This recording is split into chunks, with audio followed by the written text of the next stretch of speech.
Hi,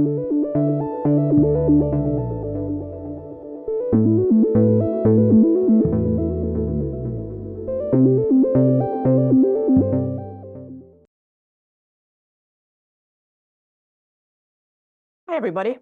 I'm Goldie Blumenstick. Welcome to Cronfest, Day 3. And I'm just very excited to be here today. As many of you know, Ginni Rometty is the vice chair at Northwestern University's Board of Trustees. But to most of the world, she's probably much better known for her leadership at IBM, where she was chairman and president from 2012 to 2020. While at IBM, Ginni was a fierce advocate for in-house education programs and for developing a hiring approach that prioritized skills over degrees. And since leaving IBM, she's continued to promote this skills-first approach, working with other employers. And she's also helped found and now co-chairs an organization called 110, which is a coalition that's working to upskill, hire, and promote 1 million Black Americans by 2030. Ginni, I see you've come onto the screen. Thanks so much for joining us today. Yeah, had to unmute myself too. Nice to see you, Gold. Nice to see you again. We've all been Zooming long enough to figure out that trick. Hey, Ginni, especially for those who haven't yet read Good Power, your new book on leading with positive change in our lives, work, and world, I think let's start a little bit with some of the personal. What was it about your own life? What experiences have made you such a passionate advocate for changing how employers hire and train people? Yeah. Well, look, I think we'll talk most about this during my session, but I think we're all shaped by the experiences in our life. And right. I appreciate you even just holding the book up, but it ended up being a memoir with purpose. I never started to write a memoir. It was never I never even wanted to write a book, to be honest. I wanted to write about this thought of skills first. But the more I got into it, the more it mattered why I believed in it so much. And I think, Goldie, what you're referencing is there's probably 3 pivot points in my life that really enforced it. The first was as a young child. My father abandoned our family and my mom and left us with no money and no home. And my mom only had a high school education. So we had to go on welfare and things like that and my mom desperately didn't want us to lose our home or not be able to get schooled. She had to get a job. I only tell that story not to be a victim or that it was anything about my father. It's more about my mother, who had power when she had nothing else. She got a little bit of education and was finally able to get a job, a little bit more education, a little better job. And I tell that story because what it really left on my mind was that access and aptitude in this world are 2 different things. My mom wasn't dumb, but she had no access to education, no access to anything, but she had aptitude. So this will bookmark a very big part of my life and actually my support of education. So don't think I don't believe in things like higher education. We'll come back to that. I'll zoom forward when I become CEO. Unemployment is actually very low and I can't find people to hire. And it would be serendipity that would get me engaged with, it was actually at that time called corporate service responsibility. Oh, here's a school in a very low income area. We're going to just help them with curriculum, internships. It's a high school. We'll work with a community college. We'll give them jobs if we have a few. Well, that would take me on a 15-year journey that I would learn. Not only could these people really gain some valuable skills, I mean, they had, again, no access, obviously, just like my mom. But as we started to hire them, we found things like cyber, they can do it. And, oh, interesting, 75% are going back for college degrees. These are all first-generation people and of an education. And it really taught me, and I would go on and do this. These were called P-Tech schools. Goldie, you've heard me speak of them. 6-year high schools, effectively working with a community college in the community itself. And we'd do this in 30 countries, 150,000 kids coming through. And I would learn that where you start should not determine where you end. These kids just had a different starting point. And then I'll fast forward to what you mentioned, what I'm doing now in my my quote retirement. But on the murder of George Floyd, and businesses reacted and wanted to react, but words are not a way to react, just like this whole topic. And the equation, these are all equations, I'm an engineer, you can tell, that sticks in my mind is that economic opportunity is the best equalizer for racism and the best equalizer overall. And so what could business do? Because what I learned through that middle experience was, if I hired people for their skills, not just their degree, I opened up a brand new talent pool. And that would lead me down a path with 110, because when 80% of Black Americans don't have a college degree, it doesn't mean they don't have talent, and they just have a different starting point. And so I would learn in transforming IBM, though, that to hire for skills wasn't just something to do to be altruistic or even find a new talent pool. To transform a workforce, I actually had to deploy a skills first strategy for everyone. So that's a bit of my background of what led me to those really powerful equations in my mind of access not equal to aptitude, where you start's not where you end, and that economic opportunity is the greatest equalizer. You know, I didn't want to do this, as you said, you don't want to talk about yourself being a victim, but I think it's really important for people to kind of understand, you know, you think CEO of IBM, Forbes top most important women in the country a few years in a row, it can feel kind of intimidating, but I think it's important for people to understand that, you know, even corporate CEOs kind of come from someplace, and it's important to see how you take what you've had in your life and it continues to reflect in the values that you use as a leader. I know skills first is a big priority for IBM. A lot of jobs have been have eliminated the degree as a requirement. A lot of other companies have begun to do the same. It's not yet probably hasn't yet caught on as much as you've hoped it could be nationally, but clearly there's a movement there. I know there's also organizations that have been promoting this no ceiling kind of a model. But what does higher ed really need to understand about this going forward? Because I think a lot of how colleges and universities have sort of promoted themselves as, you know, the degree will get you the job. That's been part of their pitch. So what should higher ed understand about this? Yeah, this is, to me, I think it's really important. Maybe you'll assume this given my view as an employer. I don't find this to be a one-sided problem. And I find the issue that we're solving, I know this is going to sound a bit grandiose, but on one hand, I view it as big as, if you believe in democracy, we all have a role to play in fixing this. Because if lots of people don't view they have a better future in front of them, this leads to nowhere good. This makes people question the very foundation of democracy. And I think it leads to some of the dysfunction we see, obviously, today for various reasons, which we will not go into. But what's your role? I think we all have a role. And why I say it's multi-sided is, you know, having lived always my life in the business world, I'm used to time and urgency. And what I see right now is we could all say, no, everyone should have a college degree. Again, I vice chair at a university. I believe in that. Obviously, it had a big input on my life.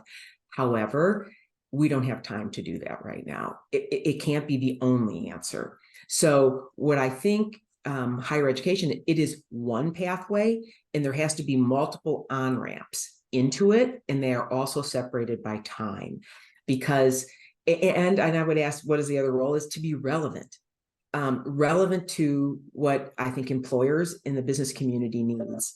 And if you think about it, because of time, 65% of Americans don't have a college degree. As I mentioned, 80% of Black Americans don't. So I've listened this morning, or since the start this afternoon of the session, with the digital era, I mean, you have 48 million people. Goldie, you've written it. You've written some great articles about this. 48 million people don't have a digital, background, and that's a lot of the future. So I think it's a role that I could go through kind of each player of the role we're all going to have to play, given the urgency of the problem right now and what is at stake, which I said I know it sounds big. My view, it is democracy's at stake. Just something small like that, democracy. Okay. Well, I feel really strongly on that. Are there some things that you think universities themselves could be doing to almost empower this movement? Something in the way that they operate themselves and the way they train graduates? Yeah, I mean, so first I start with, I don't believe they're the problem. I believe they are part of a solution. Like I said, so it's multifaceted. So you have to really understand and believe that. But I also believe it means then you now enter a world where you have to live in an ecosystem with other people. So employers, community colleges, high school and below, because you're all going to have to play a role. And when I think of higher ed in particular, so if I can separate and maybe even say, I think community colleges are one of our most underused assets, right, in this country, can still, and for so many reasons we can talk about, but they may be the answer for a large swath of the public here of how to transition their skills. And so I think for mid-career, and not just mid-career, but others, their ability to really make that bridge to employment and teach relevant skills. higher education, I think the relevance of what they teach and at the economic price point that they can teach it, and the focus on things like critical thinking, because as an employer, I can give people hard skills. And in the digital world, they change every 3 to 5 years. So it doesn't matter that much. I really need them to understand how to work, how to think, how to problem solve. You can call that whatever kinds of things you'd like to call it. But I'm hoping actually this digital era will bring more focus in higher ed on critical thinking and kind of bring that back to the forefront as a really positive change that'll come out of it.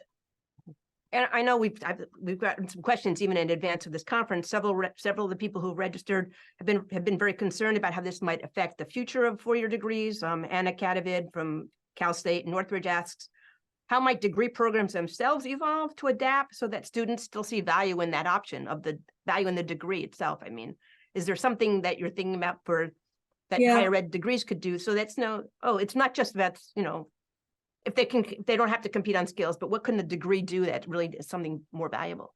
Yeah, look, I think this idea that learning is going to become lifelong, right? This idea that it's once and done in our world, I think, and in our whole system is set up that way, from the way the government funds Pell Grants, higher education allocations, et cetera, to be once and done.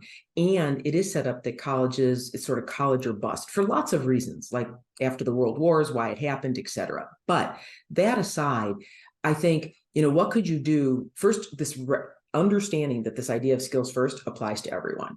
And it's not just education, it's my own workforce as well. So it isn't about just hire without a degree.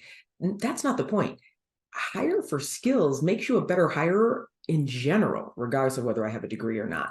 And as a university, to me, what I would do is as a degree, it may be something I get early in my life, and maybe something I get later in my life. It may be something that I think the most important thing I could do is interweave work experience with it. So I just heard Sal talk in the prior session in the Khan Academy talking about, the relevance of apprenticeships and how that work experience while people are in education. I would look to embrace that more. So if I'm in higher ed today, I don't think the answer is how do I make myself more appealing?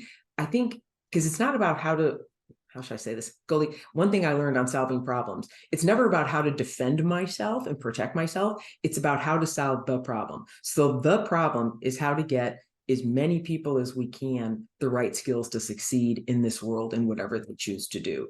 And therefore, we have to have different on-ramps into universities, different programs. I saw you wrote an article on University of Texas doing micro-strategies, micro-credentials as part of it. So it's having a much bigger, from a university, bigger aperture about partnerships, about different pathways in and out, not just a four-year degree.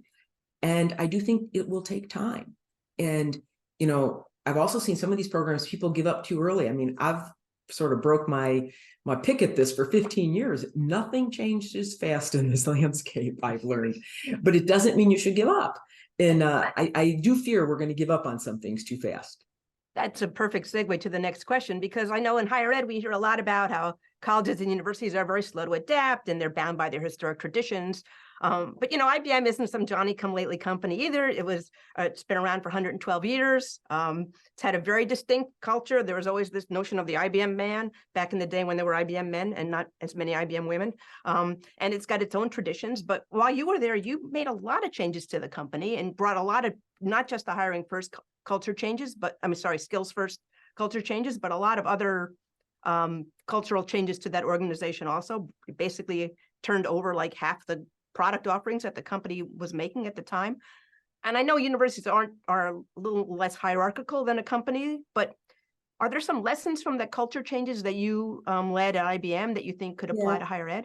I thought about that, and with the group that's here, which I have great respect for all the educators. I mean, it's a funny thing. We talk about people being our greatest asset of this country in the future, yet we don't focus as much on who educates them, right? As such an important role in that. And so I was trying to make in my mind then the link between what did I learn in this, what was arguably IBM's most difficult transformation. So one is related to a question you just said a second ago, some of the lessons from the book. I said, be sure you know who you're in service of. And to me, we're all in service of the student or the person, right? It's not about how to defend our role in this whole future, because our role will change. So A gets centered on that. So just like IBM we were actually in service of these clients. And of doesn't mean you just serve them and give them what you want. Of means you got to be sure they're successful. And then in the end, you'll therefore be successful. The second thing I think I learned that pertains here is you got to apply to people's heads and hearts to want to change. And I think it's really true in education in the landscape, because there's in some ways good reason why some things didn't change, but now some will have to. And then the other part that I thought was relevant, two pieces. I always had this saying, know what should change and what should endure. And one of the things I learned about it wasn't just what I made. You talked about products, but it was how they were built and how we worked. And I feel that's the same transition in education right now. It isn't just what you're teaching. Yes, some topics more relevant, but how teaching will be done. I just listened to the session on AI. And there is nothing harder than changing how someone does a job. I mean, we can talk all about AI. I took a decade of understanding of, it doesn't matter how good the technology is. Getting someone to want to change how they work is a very difficult thing. And the last lesson I would say pertains that I learned was that I coined it. Growth and comfort will never coexist. I learned it personally when I was fearful to take new roles. And one day my husband said to me, like, I've listened to this long enough. And he said, you always go through this. Why do you do this? You're better than these people. You're always saying all the 10 reasons you can't do it. You don't like it. And then you take the job and you do fine. And it really crystallized from that view that I had to start equating risk and feeling uncomfortable with growth. And I think we're like at that moment with education, that educators are going to get really uncomfortable, all of us, right, to get over this hump. And so that would be the other thing I felt that was true for a person, a company, a country, a system, that growth and comfort will absolutely never coexist. So that would be my quick run through of lessons. One of the things that stuck out to me when I was reading the book is also something that you write on right in the middle there, that you said, if you want people to change how they work, you, meaning leadership, you have to create new ways of working and give people the right tools, permission, and processes to change. So it's like there's literally some work that has to be done at the leadership end of this thing too. Listen, and that's how I feel about like the way of teaching right now, right? That if we really want to now prepare for the future, we're going to have to actually change how we teach. I just listened to some of the discussion about, more in classroom and break these into smaller projects. And to me, it was like thinking like, oh, all this is about getting people to do more critical thinking. And I have always believed the process of learning is more important than the end result, meaning, what you go through. It's true in business too, by the way. So anyways, that is so undervalued to focus on how something is done versus what is done. And it is a big theme of my book. I actually believe how things are done is perhaps more important than what is actually done. And I think giving people the tools to then sort of take the next steps. It's like one thing to tell people you got to change. It's not fair. It's like telling you, hey, just go teach different. And or like you say to someone, hey, go run a marathon, and they're running hiking boots. Like, that's not fair. Right. You've got to give them running shoes. Same idea. So I feel obligated to now go to the AI question of the day, because AI is part of our theme of the day, but I will. I mean, obviously, it's been ubiquitous in the national, international discourse recently. It's not a new technology. A lot of people will remember back in 2011 when IBM created Watson, its AI tool, and it won Jeopardy, as I recall. Yeah. Now ChatGPT is kind of changing this discourse even a little bit more. I guess I'm wondering a little bit what excites you about this technology and what scares you. But then also, let's start with that. But then I also want to make sure. Well, let's go with that first. Then I want a quick follow up. Okay, because your polls keep popping up on my screen. I know. So I want to come back to. Can I start there and then go back to AI? Sure. I just want to. It says, "Do skills first undermine an undergraduate degree?" Okay, right. Look, I'm only a product of my experience. All right, but I'm a very large employer at a time, 500,000 people. First, in my experience was it did not undermine it at all. But again, it was time different. And a different point I didn't mention earlier about skills first. So many jobs in the country, big employers, have been over-credentialed. Now, it doesn't mean you don't need one in the long run, But to get started in the job, you might not need a college degree to get started, a 4-year degree. And so I found my experience, and now that I've worked with 100 of the biggest companies, 80% of our good jobs that a family of four could be sustained on require a college degree. When we go do the real work to get started in those jobs, probably almost half are over-credentialed, meaning it becomes an easy tick box, college degree. No determinant of whether you have the skill you're going to succeed, really or not. So knowing that, if I could then get more people to get started, all right, versus no education at all, or come back in and make a transfer, my experience was I had 74% go back and get their college degrees. They would have never had a college degree, by the way, because of they were in this other pool. And so I guess it's just my own practical experiences. It doesn't undermine it. And now it probably puts pressure on it to provide skills that are of value and be relevant. That I would absolutely agree. But when you look at those hardcore facts that 65% of Americans don't have one, that's actually the group we're really trying to help, not the group getting one already. All right. So anyways, now back to AI. Well, let me just follow up for just one more thing, because I think what you're sort of saying is, though, we don't want to have this become a two-track society, though. So I think at some level, there also needs to be some bigger, broader commitment on the employer side to make sure that if they're hiring people skills first, that they're also giving them the opportunities and the wherewithal to make these next steps. Yeah, this is so critical. So this is why I think of skills first, not as a way to bring people in with no degree. It is a talent strategy for an entire workforce, degreed and doesn't start as degreed, and that everyone should have that right. And as an employer, you give them that right to help them now go on. But again, I go back to when people are already working, they have debt, they can't afford, it's just there's where I'm just a pragmatist on the topic. And that's what I meant there. So back to AI. Sorry. Back to AI. Quickly. To me, it's like just logical, right? The numbers, right? Yeah. So what's exciting you about AI and what's scaring you? Okay. So what, I back in those days, you rightly cited, I've been the pioneer. As they say, pioneer gets lots of arrows on topics sometimes. And, I really do believe that AI will change almost all jobs, not replace. And I have believed that I've been quoted for a decade and a half on this, that it will change most jobs. And that's one of the most difficult things. It's kind of easy. I mean, yes, some will be replaced entirely and we'll have all this discussion, but when parts of a job change, that's actually the most difficult kind of thing to change. And so, and particularly when it's knowledge-based jobs, I watched doctors, nurse, I watched all of them. When you try to get, even if the technology was better, their ability to either have the time, the systems motivated to change how work was done is very difficult. So I think the world in front of us is not going to be a technology issue. This technology will be there. We'll figure out its issues. It's going to be a people and trust issue. Period, full stop. I'm 1,000% convinced on that. So now, short term, what concerns me a bit, I wish it hadn't rolled out like it did, meaning I feel we could have prepared people better for what this is good at, what it's not. And, I saw some of the dialogue earlier on, like, can't we have just watermarked things? There's just, whether or not it was perfectly the right answer, it would have sent signals to someone to say, oh, this is not always correct, or this is not yours, or whatever. So that aside, short term, we're going to go through the things that scare me, deep fakes. We have a political election coming up.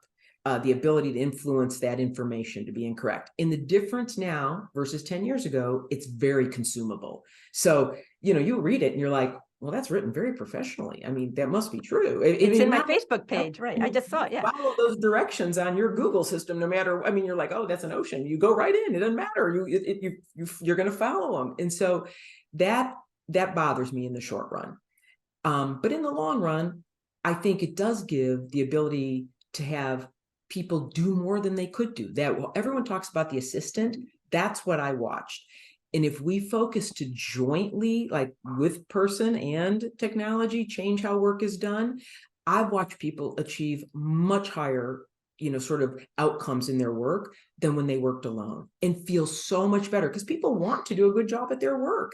And so that, I think, is the upside of what's there. We got to get through this bump, though, of the downsides. And so I'm a big proponent of industries self-regulating themselves, of them, be careful. Don't apply this to high-risk situations. It's going to have bias. These things are there. Self-audit yourself. But that really work on the people side to trust it. And I think that's true with education right now. I listen to a lot of the debate there about, yes, embrace it, recognize what it can and can't do well, work both sides of it at the same time. And to me, that's what it is with technology. You only get in trouble when you only look at the upside or you only look at the downside. You have to do them both in parallel. Yeah, don't be afraid of those conversations. Ginni, I know our time is running short here, but I really feel like I want to just touch on one more topic with you. I mentioned early on that you're a trustee at Northwestern. It's never been easy to run a college. Seems like today the stakes are especially high wire. As the vice chair of the board at Northwestern this year, you've seen firsthand some of these potential risks to institutional reputation and to individuals' actual well-being. That's what happens when misconduct is not addressed immediately. In this case in Northwestern, there's been some hazing allegations involving the football team and some other athletic teams, and I feel remiss to not bring this up with you. I know the situation isn't fully resolved there, and there may be some limits on what you could talk about in case there's some legal issues involved. But as a board member, what have you learned this year, and what advice do you have for college leaders to think about when really challenging situations come up as from the board leadership side? Are there some things that you learned from that experience that Northwestern's been dealing with right now, rather forthrightly, ultimately, but that might be helpful for people to take home with?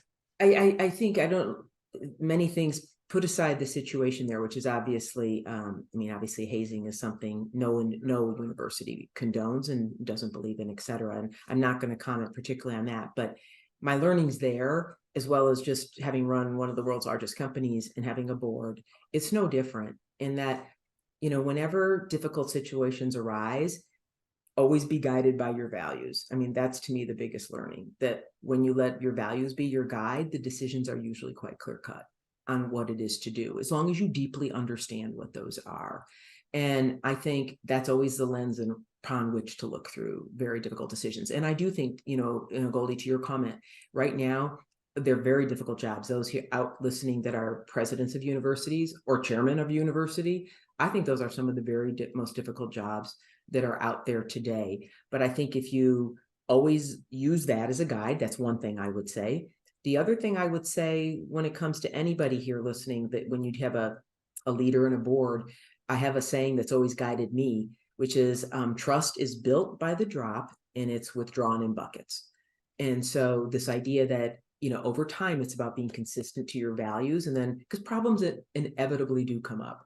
And then it's therefore then having the trust with whichever group you're dealing with on how to deal with what those issues are. So to me, those are the kind of transferable things. And I had many times to have to call on those thoughts, as a leader of a big company. And anytime you do anything worthwhile, it's never a straight line. Right. And obviously there's human beings involved in all these things, but these principles are awesome. Ginni, thanks so much. I wish we could go on for another 2 hours. A lot of things to talk about.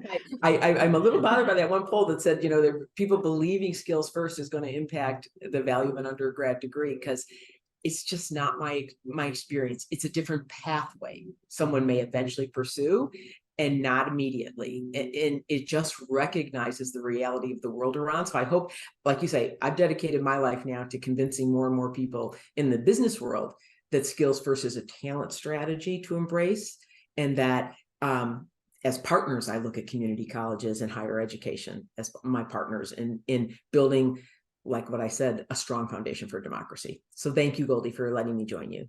Well, thank you very much. Take care. Ian, I guess we'll head back to you.